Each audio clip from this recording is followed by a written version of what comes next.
ఇక్కడ అలారం శబ్దం లేదు, ట్రాఫిక్ హోరు లేదు. సూర్యుడే మెల్లగా మన నిద్ర లేపుతాడు.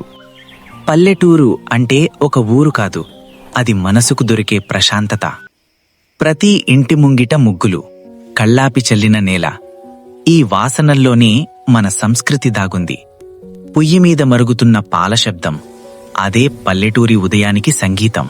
ఈ గట్లమీద నడుస్తుంటే పాదాలకు తగిలే చల్లని మంచు బిందువులు పట్నం ఏసీలో దొరకని హాయిస్తాయి. రైతు ముఖంలోని చిరునవ్వు, ఈ పచ్చని పొలాలే మన అసలైన సంపద. అమ్మ చేతి వంట, అది కూడా మట్టి పొయ్యి మీద చేస్తే ఆ రుచే వేరే. ఆకలి మాత్రమే కాదు, మనసు కూడా నిండిపోతుంది. టెక్నాలజీ ఎంత ముందుకెళ్లినా పల్లెటూరి ప్రశాంతతకు ఏదీ సాటిరాదు. ఈ మట్టి వాసన, ఈ మనుషుల ప్రేమ ఎప్పటికీ వెలకట్టలేనివి. మీకు మీ ఊరు గుర్తొచ్చిందా? అయితే కమెంట్ చేయండి. మరో అందమైన ప్రయాణంతో మళ్ళీ కలుద్దాం. సెలవు.